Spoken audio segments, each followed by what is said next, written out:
दोस्तों, the inspired stories channel पर आपका बहुत बहुत स्वागत है।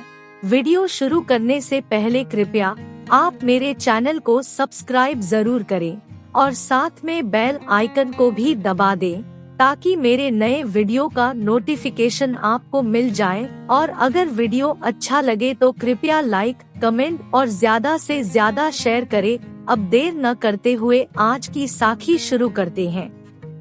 साध संगत जी, इस सुंदर साखी में आपको पता चलेगा कि गुरु अपने सिख पर कैसे दया करता है और कैसे वो अपने सिख को दुनिया के आवागम से छुटकारा दिलाता है।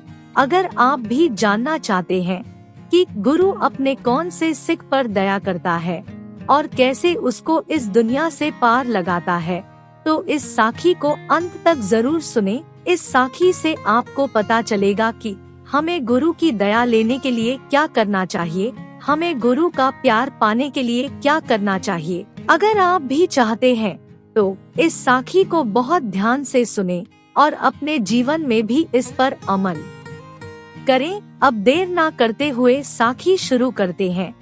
साध संगत जी, एक बार की बात है, गुरु अमरदास जी के चरणों में एक सिख आया। उसके गांव का नाम डल्ला था। वो रोज बिना नागा गुरु के दर्शन करने और कथा सुनने के लिए आने लगा। गुरुजी रोज उसी को देखते थे कि कैसे ये सिख सुबह सुबह अमृत वेले के समय आ जाता है और गुरु के दरबार में दर्शन करके कथा और कीर्तन सुनकर वापस चला जाता है। कुछ दिनों के बाद श्री गुरु अमरदास जी ने उस सिख से पूछा, भाई आप कहाँ से आते हो और आपका नाम क्या है?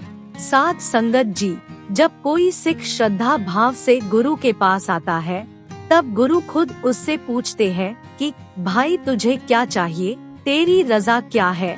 और साध संगत जी, ऐसे सिख विरले ही होते हैं जो गुरु का प्यार हासिल कर पाते हैं। उस सिख ने कहा, गुरुजी मेरा नाम पारो है और मैं पारो आया हूँ। साध संगत जी, पारो का मतलब दरिया की दूसरी तरफ से, क्योंकि गुरुद्वारा श्री गोइंदवाल साहिब ब्यास दरिया के किनारे ऊपर बसा हुआ है। गुरुजी उसकी बात सुनकर बहुत खुश हुए कि इसका नाम भी पारो है और आया भी पारो है। उसकी बात सुनकर श्री गुरु अमरदास जी हंसकर बोले, फिर बिना नागा श्री गोइंदवाल साहिब आते रहना, अगर आते रहे तो भव जल भी पार कर जाएगा। साध संगत जी, उसको गुरु जी ने ये वचन कर दिए। गुरु जी ने उसको कहा, आज से तुम्हारा नाम है भाई पारो परम हंस। अब रोज भाई पारो घोड़े पर बैठकर दरिया पार करके गुरुजी के दर्शन करने के लिए आने लगा। एक दिन जब भाई पारो आ रहा था तो उसने देखा कि दरिया के किनारे एक फकीर खड़ा हुआ था। अल्लाह खान नाम का एक मुसलमान फकीर, जो फकीर बनने से पहले राजा था। उसके अंदर परमात्मा को पाने की बहुत इच्छा थी, इसलिए वो फकीर बन गया। वो फकीर अपने शिष्यों के साथ दरिया के किनारे इंतजार कर रहा था कि जब दरिया का पानी नीचे उतरेगा तब मैं अपने शिष्यों के साथ दरिया पार कर लूंगा। अभी वो ब्यास दरिया के किनारे पानी उतरने का इंतजार कर रहे थे कि भाई पारो अपने घोड़े पर सवार होकर आया। उसने नहीं देखा कि पानी कम है या ज्यादा। वो पानी को चीरता हुआ गुरु अमरदास जी के दर्शन करने के लिए चला गया। अल्लाह खान ये देखकर बहुत हैरान हुआ कि ये किस तरह का आदमी है। इस आदमी ने एक बार भी नहीं सोचा कि दरिया में पानी ज्यादा हो सकता है, बस चुपचाप बेपरवाह दरिया को पार कर गया। अल्लाह खान वही अपने शिष्यों के साथ बैठा रहा। इतने में अमृतवेले का समय समाप्त हो गया।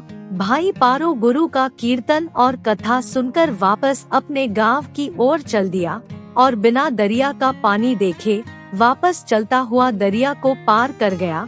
अल्लाह खान ये देखकर बहुत हैरान हुआ।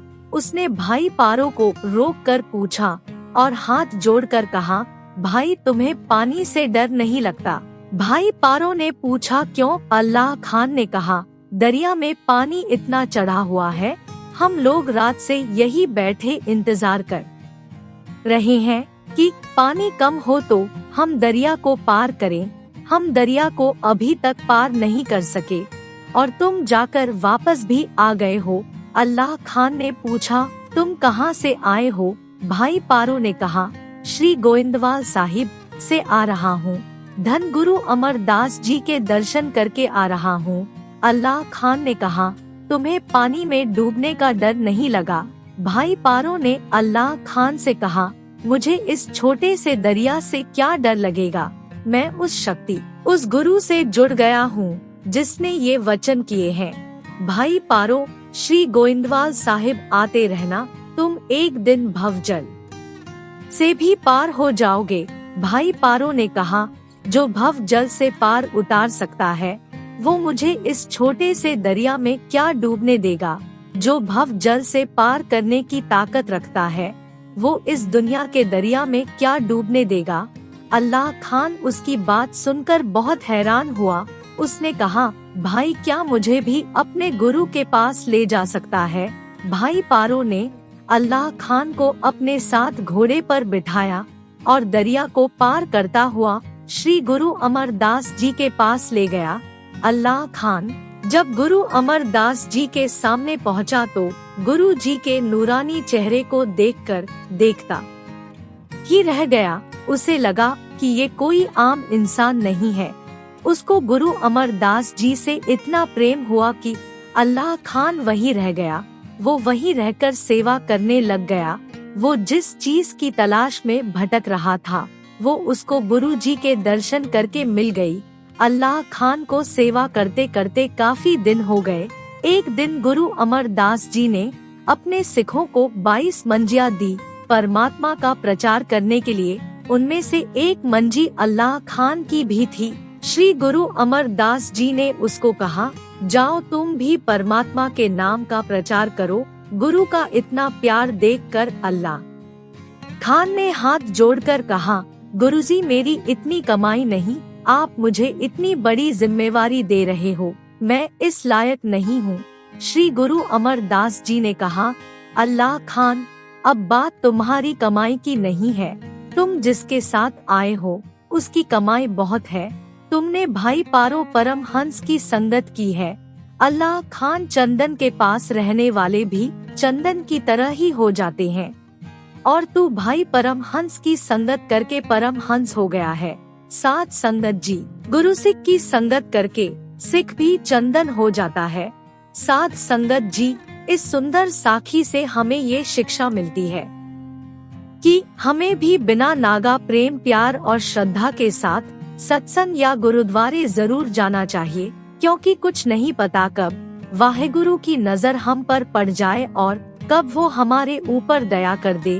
क्योंकि अगर गुरु किसी शिष्य पर दया करता है तो वो उसे दुनिया के भंवर जाल से बिल्कुल निकाल देता है और अपने साथ हमें हमारे असल घर ले जाता है, जहाँ जाने पर हमें दुनिया के सुख दुख से छुटकारा मिल जाता है और फिर उसके बाद हमारा जन्म नहीं होता। इसलिए साध संगत जी, हमें गुरु के हुक्म और उपदेश के अनुसार चलना चाहिए और बिना नागा भजन सुमिरन करना चाहिए, ताकि हमें भी इस दुनिया से छुटकारा मिल सके। साध संगत जी, अगर आपको ये साखी अच्छी लगी हो तो कृपया लाइक, कमेंट और शेयर जरूर करें। आपके प्यार और स्नेह के लिए बहुत बहुत धन्यवाद। साथ संगत जी, अगर आपके अंदर कोई सवाल है तो आप मुझे कमेंट करके जरूर पूछ सकते हैं।